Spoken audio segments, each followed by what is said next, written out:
Hello everyone, and welcome back to History of the Ancient World. Today we're taking a journey back in time, not to a battlefield or a royal court, but to the heart of ancient societies, their festivals. These weren't just simple parties, they were the lifeblood of communities, filled with ritual, meaning, and a whole lot of fun. From the sun-drenched fields of Egypt to the bustling city-states of Greece and the grand empire of Rome, let's explore how our ancestors celebrated life, honored their gods, and came together as one. So, grab your virtual toga, and let's dive into the vibrant world of ancient festivals. First, let's travel to the banks of the Nile to ancient Egypt. For the Egyptians, life was intertwined with the river's cycles, and their biggest festivals reflected this. The most important was the Upet festival, held annually in Thebes. Imagine this: a massive procession where statues of the gods Amun, Mut, and their son Khonsu were carried in sacred boats from the Grand Karnak Temple to the Luxor Temple, over a mile away. The pharaoh himself led the ceremony, acting as the intermediary between the gods and humanity. This wasn't a quiet, somber affair. The streets would be packed with people, chanting, singing, dancing, and feasting. Priests burned incense, soldiers marched in formation, and acrobats and musicians entertained the crowds. The festival could last for weeks, reinforcing the pharaoh's divine right to rule and celebrating the divine power that brought prosperity to the land. It was a spectacular display of devotion and national unity, a time when the entire community, from the highest priest to the humblest farmer, came together to honor their gods and their king. Another key Egyptian celebration was the beautiful Feast of the Valley. This was a festival for the dead, but it wasn't a mournful event. It was a joyous celebration of life and family, both living and departed. Families would cross the Nile to the West Bank, where the necropolises, the cities of the dead, were located. They would spend the day at their ancestors' tombs, cleaning them, leaving offerings of food and flowers, and essentially having a big family picnic. They believed that on this day, the spirits of the deceased could join in the festivities. It was a beautiful way to maintain a connection with loved ones who had passed on, showing that for the Egyptians, death was not an end, but a transition. This festival highlights their deep belief in the afterlife and the enduring importance of family bonds, bridging the gap between the world of the living and the world of the spirits in a profoundly moving and communal way. Now let's sail across the Mediterranean to ancient Greece, a land of philosophy, drama, and some seriously epic parties. The Greeks had countless festivals, many dedicated to their pantheon of gods and goddesses. One of the most famous was the Panathenaea in Athens, held in honor of the city's patron goddess, Athena. Every 4 years, a great Panathenaea took things to another level. The highlight was a grand procession that snaked through the entire city to the Acropolis. A new, beautifully woven robe called a peplos was presented to the ancient statue of Athena. This procession was immortalized in the stunning frieze of the Parthenon. But it wasn't all just solemn ritual. The festival included athletic competitions that rivaled the Olympics, with events like running, wrestling, and chariot racing.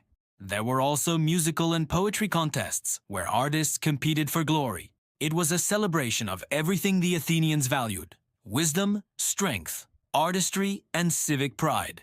Of course, we can't talk about Greek festivals without mentioning the Dionysia, dedicated to Dionysus, the god of wine, theater, and ecstasy. These festivals were wild, liberating, and profoundly influential. The city Dionysia in Athens was the birthplace of Western drama. For several days, the city would shut down to watch new plays, tragedies, and comedies performed in a massive open-air theater. Playwrights like Sophocles, Euripides, and Aristophanes competed for prizes, and their works explored the deepest questions of human existence, morality, and politics. But beyond the theater, the Dionysia was a time to let loose. There were processions filled with music, dancing, and, of course, plenty of wine. It was a time to break free from everyday constraints, to embrace joy and chaos, and to celebrate the life-giving forces of nature. The Dionysia shows us that for the Greeks, celebration could be both a profound artistic experience and a thrilling release. Finally, let's march on to the mighty Roman Empire. If there's one thing the Romans were famous for, besides conquering, it was their spectacular public festivals, or ludi. These were state-sponsored events designed to entertain the populace and honor the gods. Perhaps the most famous Roman festival was Saturnalia. Held in December, it was a week-long party in honor of the god Saturn. During Saturnalia, all normal social rules were turned upside down. Work and business stopped completely. Slaves were given temporary freedom, sometimes even being served meals by their masters. Gambling, which was usually forbidden, was allowed in public.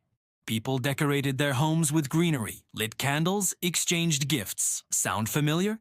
And elected a king of Saturnalia to preside over the chaos.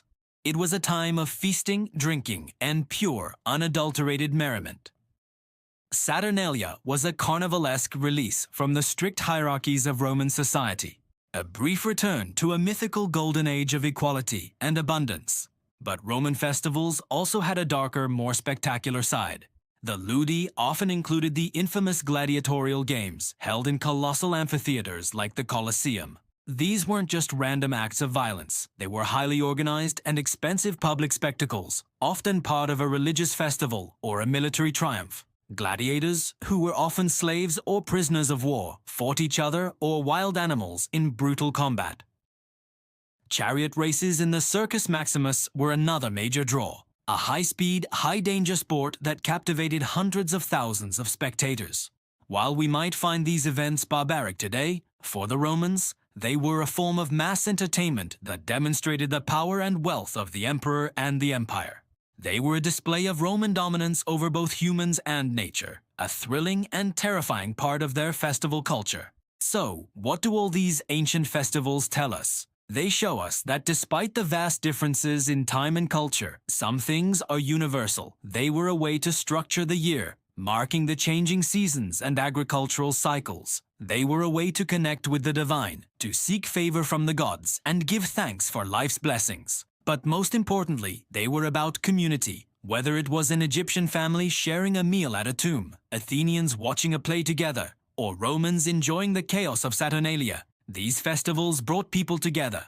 They reinforced social bonds, affirmed shared values, and gave everyone a chance to step outside of their daily lives and experience something extraordinary. These celebrations were the vibrant, beating heart of the ancient world, filling it with color, sound, and a sense of shared humanity. Thank you so much for joining me on this journey through the festivals of the ancient world. It's amazing to see how celebration has always been such a fundamental part of human society.